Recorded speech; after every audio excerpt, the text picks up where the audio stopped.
Hello and welcome to another episode of Discovering the Maverick Factor. I'm your host, Shonda Music, and today I'm joined by two very special guests. They probably need no introduction. As you guys can see, they're very recognizable figures on campus, and they hold some incredible titles themselves. We have the head coach for women's and men's basketball, Shereka Wright, and KT Turner. Welcome. Thank you for having us. Yes, absolutely. Thanks for having us. You got it. You know, anytime you want, that's what we're here for. We've got some fun topics to cover today. I would say most of your following, most of your fans, most of your athletes and staff, they know you guys well. But this is going out to a broader audience, and we want to get to know you a little bit better if they don't know you well already. So we're just going to start right off the top with asking you guys to kind of evaluate where you are in the season. Yeah, absolutely. So I'll go ahead and start first. So for us right now, we've been on the road a lot, trying to find ourselves as a team and trying to build some cohesiveness with the group. Like where we are right now in December. December is always a critical time for teams to really kind of show if they're trending in the right direction. And, I'm definitely excited about this group. We have a lot of returners coming back. I'm definitely proud of our staff, of what we've kind of put together thus far. And so, we're doing some really good things as we get ready to go for conference play. So definitely excited about it all. As you know, conference play is definitely where you really kind of get to see where your team is right now. But yeah. I love this group. I love these young women. They get along, and I think that's the biggest thing because they're good people and high character young ladies. And so I think it makes it easier to be able to coach them. Sometimes that's pretty rare to find. So I love hearing you say that they're jiving well, they're cohesive, things are looking good. That is tougher, I think, than most people realize. Yeah, it is, especially, in this day and age when you're dealing with the transfer portal, and it's not the same what we used to be, where you have your kids that are there for 4 years, and sometimes each year your complexity of your team looks different. You may have 5 new players or you may have 12 new players.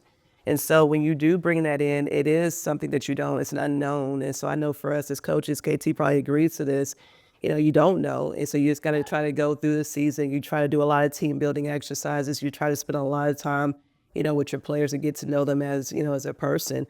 But more so you want them to be able to get to know you and what your expectations are and what your standards are.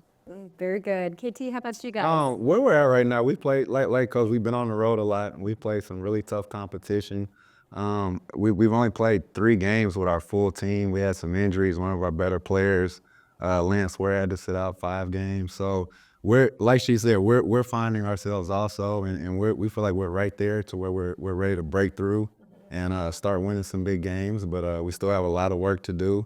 Doing really good offensively right now. On the defensive side of the ball, we that's where we have to improve. But we're getting better every week, and once we do that, we're going to be ready to take off. But like Coach said, I'm very, very excited about our team. I know we have a couple losses, but I love right where we're at. And I would rather face this adversity that we've had earlier in the season later on in the season. Most definitely. Sure. Do you feel like that gave some of your current players opportunity to step up and step in with those injuries? Absolutely. Like one Jackson, I would have probably not known what he can do. I mean, he's had a couple of 18-point games, 20-point games. So we had some guys step up. Troy Hempstead had 20 points against Louisiana Tech, and if Lance was playing, those guys would have their minutes would have been shorter. But it's gonna really help us out later in the season that he was out those games. No doubt, no doubt. Well, that's wonderful to hear on both sides with the men and the women. Let's talk first-year players. How are they doing? How are they performing? How are they integrating themselves into the team? Well, my first-year players are doing a remarkable job. I credit that a lot to our returners who've helped them to be able to get situated, get the feel, what the expectations are. They welcome them with open arms.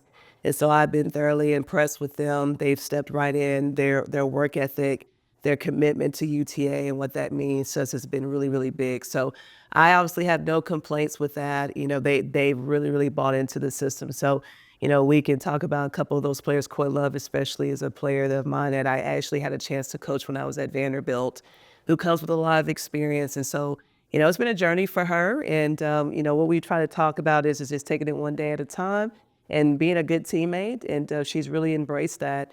We've had Zoe Nelson, Aspen Thornton, who have been in the league before, so they are very familiar what the expectations are. But their experience is a big piece for us too as well. So I like where our new faces are. We have one lone freshman with Kendall, who's from the area from North Crowley, and so she has really, really embraced the new, but she's got to go at the college level. So I'm excited about new faces. We know we need new faces to continue what we want to do ultimately, and that's to win a championship. But day by day, they're bringing us some things that we need. Very good. I always personally like having a local player on the team. I just feel like they bring a certain amount of knowledge with the area, the community, and so on. So that's really great. How about you guys? How are your first-year players faring so far? Well, we have 11 of them, so we're doing it together. And one thing I love about this group is they bought into the culture from day one, and they're continuing to do that. And like I said, we're doing it together. But it was like starting all over again. Having BT and K back really helped because they went through all last year with us and know how we want to do things. And we recruited some really high character guys, so that helps a lot. And all of them are pretty much leaders in their own right. So we're doing it day by day. So it's been fun, and it's an exciting group to be with. What Shereka was talking about earlier, where you're used to this pattern of for all 4 years, 1, 2, 3, 4, you're building, you're growing, and then there's that high turnover after year 4. Is that kind of how you felt like this was with so many new Oh yeah, I faces? felt like I was back in junior college coaching the game. Like you gotta recruit a whole new team year after year, and then that's the easy part. Once they get here, you got to get them to build that chemistry and everybody bond and get to know each other. So that's the hard part, and we're still continually doing that. But having great guys helps a lot. Yeah, love to hear that. I love the bonding moments of it all because, as you guys know, that goes so much further than beyond what's going on the court, which we'll get to that in just a minute. But I want to give you guys the opportunity to have some really bragging points here. We want points of pride. We want you to flex on your team. What are you most proud of in this moment right now? I think for me, it's just the growth. We finally have a chance to say that on our resume we had a powerful win. And we know how hard those are coming by, having to do that. We, on the women's side of it all, and I'll just talk about this, we love where the women's game is going right now. And so parity, you're starting to see players play in different positions that we've never seen before. And so now fans have an opportunity to embrace this, like it's inciting. Again, it's you're bringing different people out. Now you're getting to see a lot of celebrities are coming out and supporting on the women's side.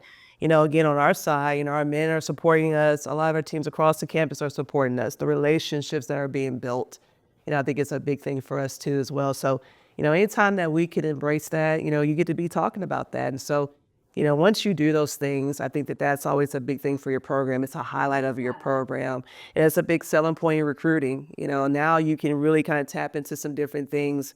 I know NIL is a big piece of it too as well that we could talk about here at UTA that most programs can't. And so I think it's a thing that gets to separate us from other institutions that are in our conference. Ooh, and that always feels good. Yes, absolutely. I do like the piece also about you all becoming stronger as an athletics program overall, not just basketball, not just men and women's, but when I see another team come to support at another game that's aside from their own, I always feel like that's a really uplifting moment. Yeah, it's a big moment. I mean, we talk about what JT did with his program with volleyball. It's monumental. Again, the fans that came out to support that. Again, it was an exciting time. But again, you saw across the athletic department, student athletes, even just regular students, faculty, people in the community coming out and support was a big thing. So JT set the tone for us about what we expect to see, again, success. And so we just want to continue to, to have that throughout the athletic department. Yeah, wonderful. And what are you pitching to people in the elevator? What does it look like right now? Right now, I'm just happy that our guys that we have. We have a great high character group of guys. Playing wise, our offense is through the roof right now. I think we have a top 30 offense. We're top 25, somewhere around there. And 3-point shooting. We're scoring a lot of points up there in the country. But I've always said our offense is not going to be the problem. It's going to be our defense. And once we get that, it's going to skyrocket for sure. It's going to be a force, most definitely. Well, I love to hear what you guys are most proud of because you all are with your players every day. You're with your staff every day. You're the ones executing everything that's going on in your head to get to those moments. So it's really neat to check in with you guys right now. Maybe once we're wrapping towards the end of the season, I'll ask you guys again, or maybe in the hallway when I see you on campus, see if that's shifted any, or if it's at the same place and only gotten stronger. Yeah, absolutely. A couple things that we've briefly touched on already. Your players out in the community. So we're going beyond the court. We're talking campus, classroom, Arlington. What is it that you expect from them in those moments? Right. I think for me, again, it's about being a student athlete citizen. And I started to add that on the start of the season because I think we hear about student athlete, but what does it mean to be a citizen? And it's about being a role model within the community because people do recognize you. And so we always talk about it as the name on your front of your jersey and on the back. And so it's always to make sure that you guys are being mindful of that, giving back to the community. A lot of our players are doing a lot of different things. We have players that are part of SAC, which I think is a great thing for us too as well. And then, I think also the biggest thing is making sure that they graduate from here. It is, ultimately the biggest thing, but also building relationships, right, while they're here. I think that's one of the things that I have really, talked about with our staff is that getting to know people, internships, people within the community, because again, they start that early. Everybody's not going to play basketball, and I understand that piece, but I do want them to be able to leave here, and they know what they're prepared for when they leave here. So we focus with that. And I do want to give a shout out to Avery Brittingham, who just walked the stage, which was a big thing for her. That was awesome. And so, again, she, that's a big deal for her. And we had talked about her story, again, doing that for her family. Her mother's passed away, and so that was a big thing, motivator for her that she has graduated. And now she gets to focus on basketball, but also what's after basketball as well, too. So student athlete citizen is one of the things that you would definitely hear about Lady Mav program. Love it. Love it. And I'm like, oh, I'm a sensitive Sally sometimes. And hearing those stories, it just really, it gives me something. I feel that emotion and I feel really proud of her, knowing her. Absolutely. And I'm just like, oh, what a moment. What Absolutely. A moment. And KT, what does that look like for you guys? We always tell our guys, don't embarrass the program. All the time. First and foremost, let's start there. And then we say, be where you're supposed to be, doing what you're supposed to be doing. And like she said, people are watching. And, you have to be doing what you're supposed to be doing.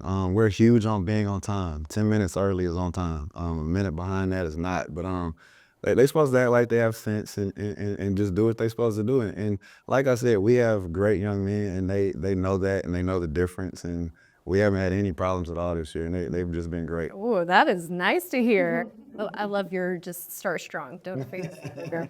You could really apply that to anywhere in life. Absolutely. All right, let's talk NIL. This is something fairly new for our school. This is something that a lot of people also outside of basketball program, athletics in general, aren't familiar with.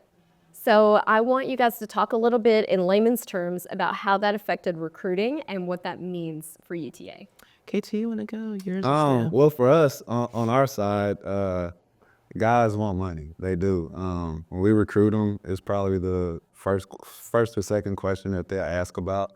And us as a staff, we had to do a really good job of identifying good talent that we could afford, to be honest with you. And then we have to go out and raise money. That's the biggest thing nowadays. But you're not getting good players if you don't have any money nowadays at this level. Changed your strategy completely. Oh, absolutely. It's not. I mean, it used to be about relationships, which it still is some, but that gets you in the door. But to finish it off, you have to have some money, and we're working at that religiously. And can you imagine walking into the door as a player in y'all's time and putting some of those demands forward?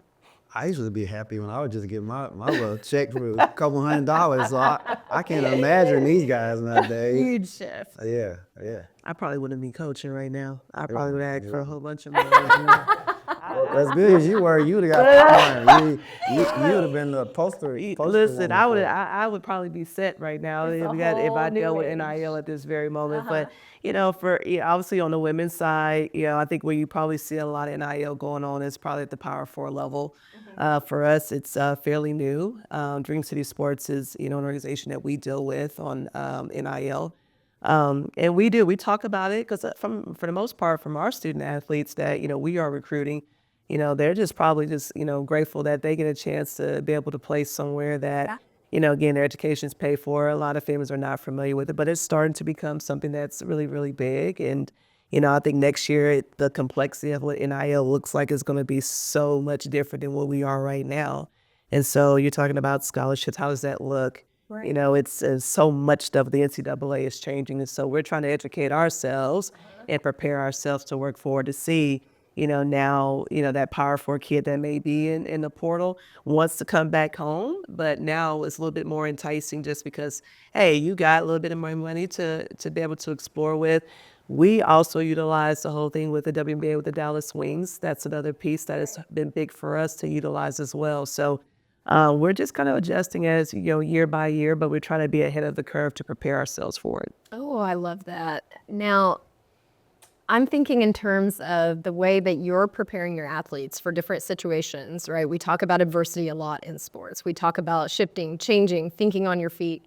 Was this the biggest thing you felt in your coaching career that really caused you to be able, to have to shift in that way and think on your feet and act quick and some of those things that you're teaching them every day?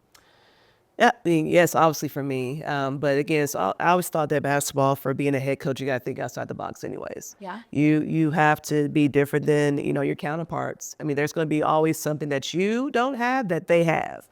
And so it's focusing on what UTA has that is so enticing to a student athlete and their families. And we focus on that. We make it look like it's golden. It's that red carpet piece. And we say, hey, listen, why would you beat this? And we do. We focus on different things that most people don't and most institutions don't have. And so it is a big thing for us. I mean, that we have to be able to utilize and be ahead of the curve. I mean, I think you probably agree with that too.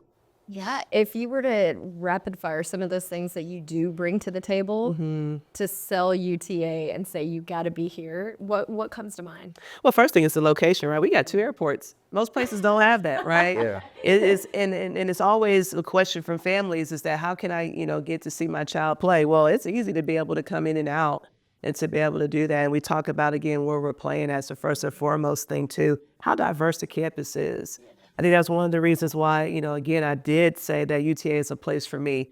Growing up, I was a military brat, and so I got a chance to live across the world. And so being able to see, you're in that melting pot of seeing different people from different walks of life, that's a big thing for me. And then you're in the city, all these great opportunities, talking about on the sports side of it all, job opportunities, employment.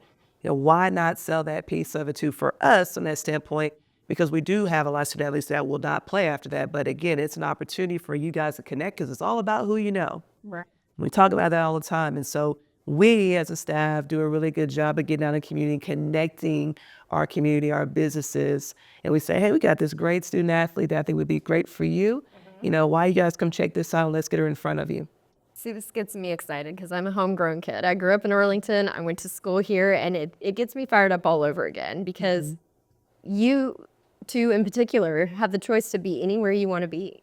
You have the skill set, you have the knowledge, you have the experience, and you choose to be here. And so I think that speaks volumes too about how critical it is that location plays into why you two chose to be here. Absolutely. And Yeah, and I went to school here, so I lived it. And like you say, I met so many people and the business people that you can meet, and it's a lot to do on campus. But you step foot off campus, you have this big metroplex, and whatever you're into, if you want to go to concerts, you want to go to the NBA game, baseball, football. So it makes it a lot more things to do going to school here for sure. Accessible, and all those places are just in your backyard. Yeah. Big old playground. Now, KT, you are about a year and a half in, 2 seasons. Walk me through it. How's it been?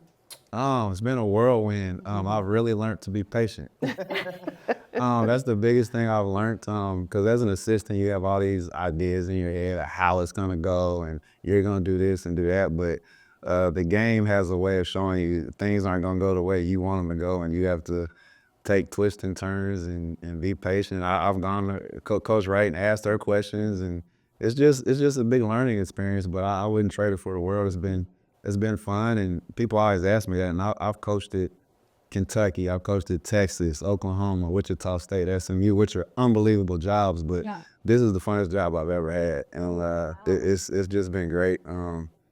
And like I say, the biggest thing is patience for me, but it's been fun. It's been great. That's phenomenal. I truly love to hear that. And I hope that that means there's some longevity in this situation where you do feel like, okay, this is why I do what I do. Now, Shereka, I want to shift to you and I want to talk Purdue for a moment because you had a big homecoming moment yourself.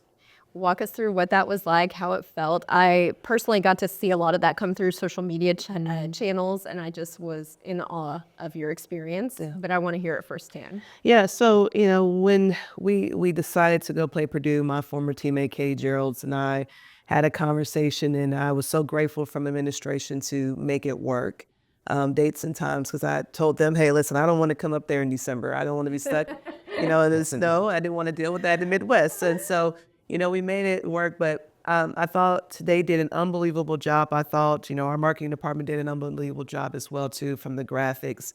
And, leading up to it and then getting to that time and just being able to fly there and just you going down memory lane, like campus was so different once I got there. And then you're actually walking into the tunnel, you're walking in the arena where, again, you had a lot of success, won a lot of games. And then you look up in the Raptors and to be able to see, your name hanging there was unbelievable. But I think more so what I enjoyed from it is that the fans that came out, the tribute that they put together, my former coach, who's the head coach at Alabama now, Christy Curry, even sent the video, which I thought was awesome. But my daughter, Lennox, got a chance to be on the floor with me as well. Now, she didn't know what was going on. She didn't know, this is a whole bunch of people. She totally did. Right? So I think it was a full circle piece for me. Last time I think I've been up there is when I got inducted into the Hall of Fame. And so to be able to coach on a floor that you played on was remarkable. And but I'll tell you, it was a little bit overwhelming. I think it was probably a little bit overwhelming too for our players. But I thought they played hard for me while we were there. So once it was kind of over with, I got on that plane, kind of felt a little bit, better. Yeah. But social media was buzzing on a level with that piece. But forever grateful for that opportunity, for sure. Yeah, file under once in a lifetime. Yes, I think. Absolutely. Very good. Absolutely. Well, I've got a couple more questions for you guys, even though I could sit here with you both all day. We want to know, what are our expectations for the rest of the season? What's it looking like? We're here midway through December. We're going into the holidays, and then we start January 2025. What does that look like? For us, is to compete the rest of the way out. We have to compete to try to win games. We want to compete for a conference championship, and then we want to win the conference tournament. That's our biggest thing. We always break our season down into threes, non-conference, conference, and then the most important, biggest test we have is the conference tournament. And that's how we break it down. And we're getting ready to phase into stage 2 of our deal, and then get ready for the conference tournament, which is the biggest part. But we'll just get better and better each day and keep getting better every day. That's it. That's all we're concerned about. Anytime you feel like you're going into a new phase and we're about to shift gears, what does that feel like for you? It's exciting. It's a new chapter. It's like, all right, this part is done. Let's move on. And it comes quick. It's coming really quick. I can't believe we're about to be playing conference games pretty soon. But we're looking forward to it and excited and just ready to meet every challenge. Love to hear it. How about you guys? For me, it's a couple of things. It's just to trend in the right direction, to see growth, and that's what I am definitely seeing. December seems to be a really great month for our program, just because, again, it's, we challenge ourselves in November. We do this every year, and do I really get technical on the record? No, because obviously I want them to have the experience. So when we do get in a conference play, they understand how to play on the road. They understand how to face adversity. They have to play together through that. And so I want to see the growth. And our mantra is to play to win, right? We use that because, again, we're in Vegas. And so everything that we do on that floor, again, everything is that, hey, we're playing for that W. So you're going to have to lay it all out there. You got to trust each other. Again, you're doing some things that makes you uncomfortable. So I want to see you trending in growth in the right direction and not going downward. Amazing. The last question we have, which we ask all of our guests on here, this is discovering the Maverick factor. What is the Maverick factor to you in 3 words? For me, it's very diverse. It's like we always talk about, it's a diverse campus, and that's what the world is. It's a lot of diversity in the world, and to go out in the world, especially in business and things like that, you have to have some diversity with you. And I just love the diversity on campus. Yeah, I definitely agree. Do you feel like your players see that immediately when they get here? Absolutely, especially the transfers that come in. They say, well, this is a lot different than my old school. You get that a lot from transfers for sure. Yeah. How about you, Shereka? I think for me, 3 words that come to mind is grit. I think the campus shows that, again, we strive for excellence. And that's the same thing I expect within our program. Opportunities. Opportunities, again, same thing. And I always apply that to the floor in the classroom. The university gives you opportunities. Being a tier 1 institution is a big thing for us to sell, right? And I think the third thing is just love, right? I think it's a family love filled vibe for me on this campus. Same thing with on the floor within our team, which we call our family. And so those are the things that I feel like UTA, offers any student here. And as we talk about our student athletes, that's the same thing that we want to provide them as well. Wonderful. Well, a huge, huge thank you to you both for sitting down and sharing some behind the scenes stuff, what's going on with your programs, how your athletes are doing, what UTA means to you guys. It really has been impactful and wonderful, and I appreciate the time so much. And to you all, thank you again for tuning in to another episode of Discovering the Maverick Factor.